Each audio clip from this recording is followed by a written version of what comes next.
This election should not even be close, right? Because we have incompetence running against competence. We have a person that has plans that make no fiscal sense, don't make mathematical sense. He just talks out of the top of his head. And we have something that is well planned out. And in the case of the economic plans, Trump versus Harris, the people in the know have already spoken.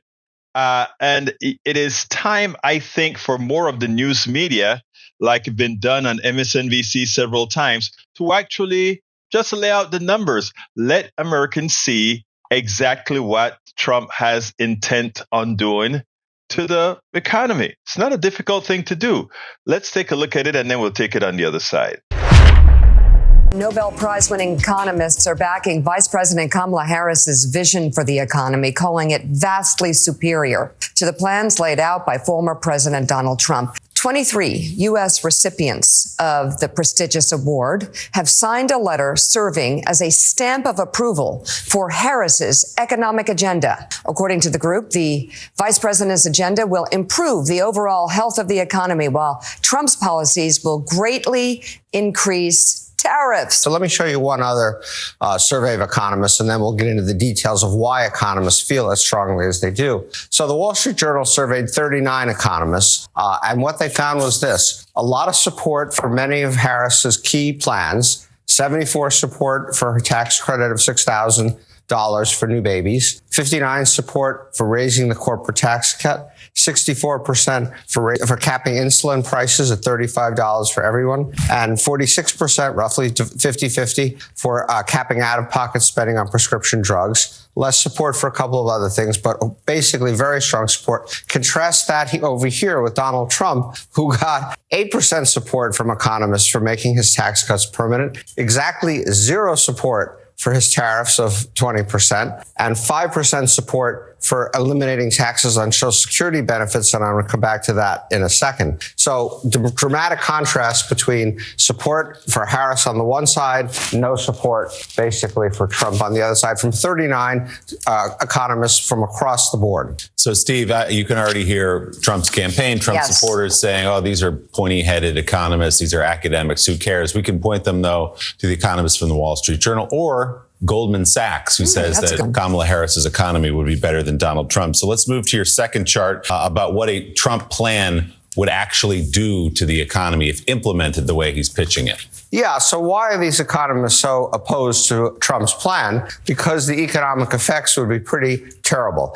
This is a study done by Bloomberg Economics, and they found that Harris's plan did not have much change in either the GDP or inflation, which in a sense is a good thing at this point. But look at what Trump's plan would do. Trump's plan would cut the GDP by 8.9%. And let me put that in perspective for you. This is roughly twice the amount that the GDP went down during the financial crisis. Wow. So we would be looking at something between a recession and a depression. And interestingly, I'm sure people know, because we've talked about this many times, the tariffs would cause certainly a part of this. But the biggest cause, actually, of this drop are the mass deportations that Trump is talking about, because he would take huge pieces of our labor force out of the country, send them back to or send them somewhere else.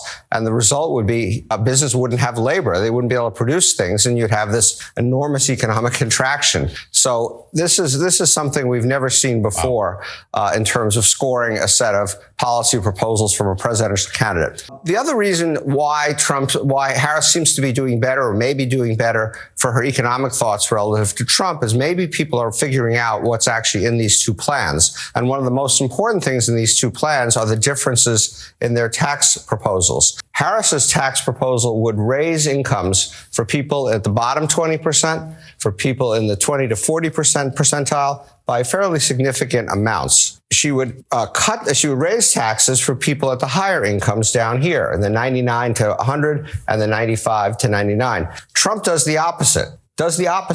He raises after-tax incomes for people at the highest incomes up here. And believe it or not, if you're at the bottom, Trump's tax plan would actually increase your taxes slightly. So maybe people are figuring out these kinds of differences and changing their view of her economic plan versus Trump's economic plan. We have, as you have pointed out, and actually the cover of The Economist this week calls our economy the envy of the world. We have the most amazing economy, and our economic projections and our economic results continue to get better. Growth is faster than people thought, and as you said, inflation has come down almost to the Fed's 2% target, which is really quite extraordinary. Yeah, some things absolutely still cost too much, but it is all moving in the right direction. All right, Steve, let's move to your third chart about the national debt. Obviously, Donald Trump, as president, racked up massive historic debt for the country. What would it do this time around? So maybe voters are starting to process this as well. And one of the things that Donald Trump has done, among his more cynical things that he's done, where he's throwing out tax cuts for everybody over time and this and that, is cutting taxes on Social Security benefits. And that may sound like something you want to do, but the consequences of it would be pretty terrible, because the Social Security Trust Fund, which is already going to run out of money out in 2034, would be decimated by eliminating Social Security taxes from their source of income, and insolvency would come 3 years earlier, and there would be a huge cost to other taxpayers, presumably, to make up for this gap. So maybe voters are starting to figure that out. And then also is the budget deficit and the debt. And this, again, may be something people are beginning to get aware of. So if you combine Harris's tax proposals together, she would have actually a fairly minimal impact on the debt, $500 billion over 10 years. So that's relatively small in the context of what we got. Trump's tax cuts, even with these are his tariffs, by the way, so we know what those would have done. But Trump's tax cuts, this rather cynical giveaway to everybody and anybody, would add $3 trillion to the national debt over the next 10 years. So the party that's supposed to be the party of fiscal responsibility turns out to be the party of fiscal irresponsibility. And again, perhaps voters are starting to figure that out. This stuff is not hard to understand, right? Donald Trump is a clear and present danger to our economy. He's a clear and present danger to our well-being. He's a clear and present danger to our security. This should not be that hard. I understand that we have a select group of the country, probably 33%, that is a cult. And that's fine. You know, you could have that on any side. You could easily get a cult. I mean, I question it. But there are some people that are not a part of the cult, but are just voting because it's their ideological domain. Folks, at some point, just like racism is corrosive and will cause you to do things that is completely at your risk, just like sexism, misogyny, and all these other isms, because they are not based on anything logical, because they're not based on anything that really matters.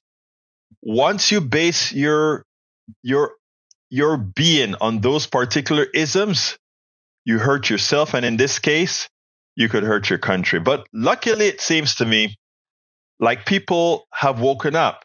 And I think the polls are something that folks are not interpreting as they should. But we'll see.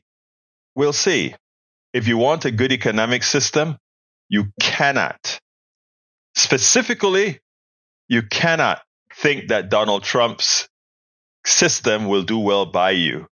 You may want to listen again to those in the know as we presented here today.